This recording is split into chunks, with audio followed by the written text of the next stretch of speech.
इतनी नफरत, पूरी स्पीच उठा के देखें कि उसके अंदर वीगो डाला, फिर उसके अंदर इंटेलिजेंस अदारों को केजीबी कहना, पता नहीं क्या क्या कह रहे हैं, गालियां दे रहे हैं। यानी अंदाजा लगाएं, जो नौजवान इस वक्त अपनी शहादतों के नजराने पेश कर रहे हैं इस मुमलकत खुदादादे पाकिस्तान की खातिर, ये बातें तो हमने सजाए मौत और फांसी की कोठरी को देखकर नहीं की। और आप लोगों ने, यार हुआ क्या आपके साथ? कांटा नहीं चुभा, कांटा आपको नहीं चुभा। सारे आप बाहर फिर रहे हैं, चिल कर रहे हैं, कोई कहां चिल कर रहा है, कोई कहां चिल कर रहा है।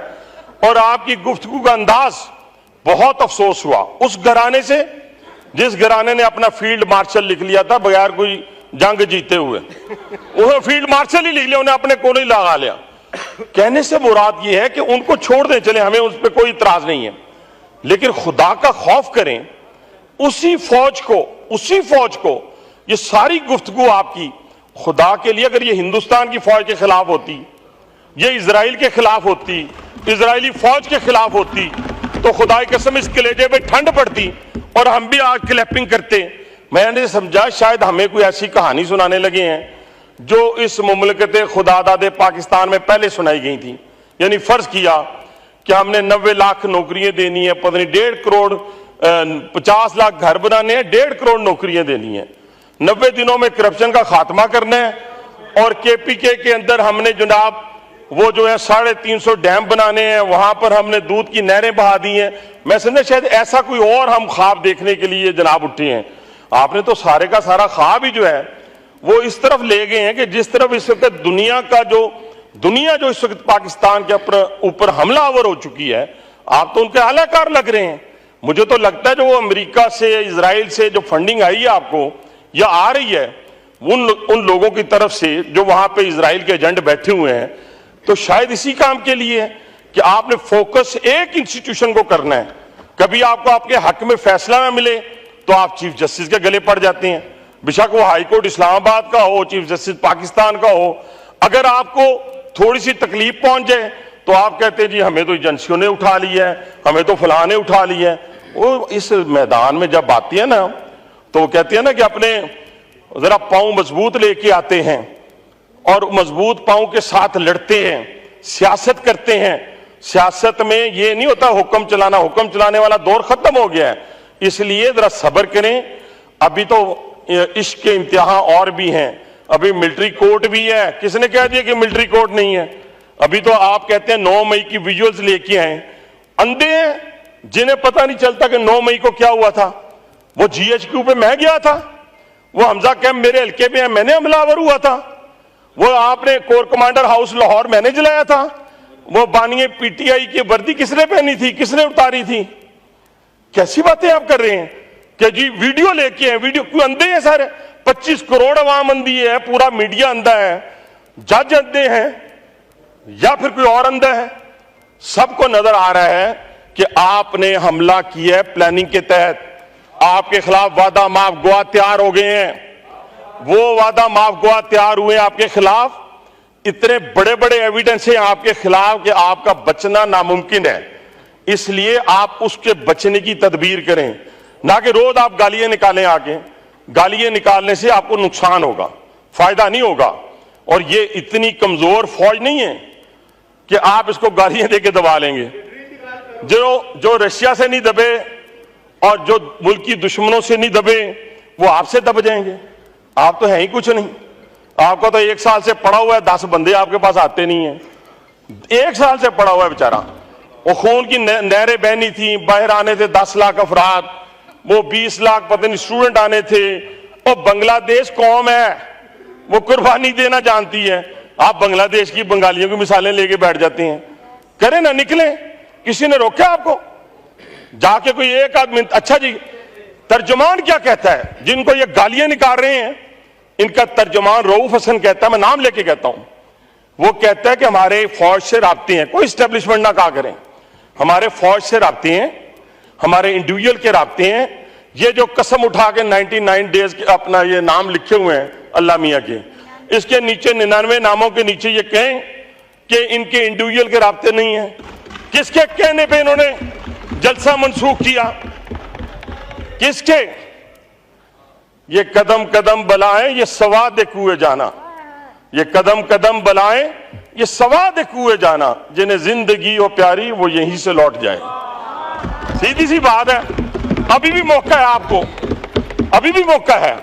माफी मांगे, मैं चलता हूं आपके साथ। प्राइम मिनिस्टर की जरूरत नहीं है, किसी की जरूरत नहीं है। मैं आपके साथ जाके माफी दिलाता हूं। अपने अपने अपने लोग हैं ना, जिन पे आपने चढ़ाई की है, जिनको आपने आग लगाई है और दुश्मन का कलेजा ठंडा किया है। आज की तकरीर भी लीडर ऑफ दी अपोजिशन वो दुश्मन का कलेजा ठंडा किया है। इन्होंने उन शोहदा के वो जो वारिस हैं उनके कलेजे पे छुरी चलाई है। जनाब चेयरमैन, ये कैसे मुमकिन है? मुझे बताएं। उन लोगों पे ये जो खैबर पख्तूनख्वा का जिक्र करते हैं, ये जो बलूचिस्तान का जिक्र करते हैं, ये कोई रावलपिंडी में शहीद तो नहीं हो रहे, वो तो उन पहाड़ियों पे हो रहे हैं, बलूचिस्तान की पहाड़ियों पे हो रहे हैं। एक एक गाड़ी पे एक एक हजार गोली लगती है और नौजवान कैप्टन शहीद होता है जिसका 6 माह का बच्चा होता है, वो भी किसी मां का बेटा है। आप क्यों भूल गए अपने इक्तदार की लालच में? आप क्यों भूल गए इक्तदार की हवस में? क्या आपको वजीर आजम बना दिया जाए तो सब ठीक, फिर तो हर चीज ठीक। अगर वजीर आजम नहीं बनना तो भाईजान वजीर आजम बनने के लिए जो बने थे वो फांसी भी चढ़े थे, वो जिला वतन भी हुए थे, उन्होंने कैदें भी काटी थी। तो इसलिए वजीर आजम बनने के लिए ये क्वालिफिकेशन है। आप जरा थोड़ा सा सब्र करें। आपकी रात लंबी है, बाकी तो अल्लाह जानता है, मैं अल्लाह मियां की बातें तो नहीं आपको बता सकता, लेकिन आपकी रात लंबी है और इस लंबी रात में और लंबी दौड़ में जरा आराम आराम से चलें। मैं तो हर वक्त लीडर ऑफ द अपोजिशन का सांस फूला हुआ देखता हूं, इतना सांस फूला हुआ होता है। और मेरे साथ रहे हैं माशाल्लाह, मियां नवाज शरीफ साहब के हक में इन्होंने इतने जोरदार नारे मारे हैं कि शायद पाकिस्तान की तारीख में मैंने भी नहीं मारे, मैंने नहीं मारे, आज की डेट तक नहीं मारे। ठीक है जी। इसी तरह चौधरी शुजात हुसैन, परवेज मुशर्रफ साहब, कोई बंदा इन्होंने छोड़ा नहीं। इमरान खान साहब और जो शहबाज शरीफ साहब की तारीफें हुआ करती थी वो भी हमारे कानों ने सुनी। अच्छी बात है, कोई बात नहीं। इन्होंने फिर एक दफा किसी ना किसी जगह जाना है, लेकिन उस इंस्टीट्यूशन पे आप हमलावर ना हो जो आपके घर से था। मैं आपसे सिर्फ यही रिक्वेस्ट करता हूं कि उनको कहते हैं ना, मैं फिर सुना देता हूं कि जब तक न जले दीप, सुन लें, जब तक न जले दीप शहीदों के लहू से, कहते हैं कि जन्नत में चरागा नहीं होता। ठीक है, जन्नत भी लेनी है तो उन्हें सहारा लेके लभेगी। तो मेरी गुजारिश आखिर में जनाब चेयरमैन यही है कि हम अपनी कमी कोताहियां जो हैं उनको कम से कम हम इंस्टीट्यूशन पर हमलावर होकर ना दूर करने की कोशिश करें। ले सजाएं भी लेना। अगर मैं फर्ज किया एक मिसाल देता हूं जी, आखिरी बानी पीटीआई को सजा हो जाती है मिलिट्री कोर्ट से, वैसे मैं एक मिसाल दे रहा हूं, मुझे नहीं पता अगर उन्हें 14 साल सजा हो जाती है, 25 साल कैद हो जाती है तो क्या करेंगे आप? मुल्क को आग लगा देंगे? नहीं लगती आग, कैसे लगेगी? नहीं लगेगी। इसलिए लोगों के सामने वो पूरे मंजर होंगे 9 मई के, जिसमें रेडियो पाकिस्तान को आग लगाई गई थी, जिसमें उस जहाज को आग लगाई गई थी जिसने हिंदुस्तान पर हमलावर हुआ था, जिसने 8 जहाज जो है वो गिरा दिए थे। एक जहाज ने उसको जाके इन्होंने आग लगा दी, तोड़ दिया। तो जनाब चेयरमैन, मैं फिर आपसे गुजारिश करूंगा कि हमें एहतियात करनी चाहिए। अदलिया पर हम हमलावर उस वक्त हो जाते हैं, कभी इनको कई जजों की जो है उम्रें कम कर दें तो फिर अच्छी लगती हैं, ज्यादा कर दें बुरी लगती हैं। और गुड टू सी वाले जज चाहिए इनको, और इनको मर्सिडीज गाड़ी देने वाले जज चाहिए, और बुलाकर इनको सादक और अमीन कहलाने वाले जज चाहिए। वो ऐसे जज काफी हद तक खत्म हो गए हैं, बाकी जो रह गए वो भी इंशाल्लाह खत्म हो जाएंगे।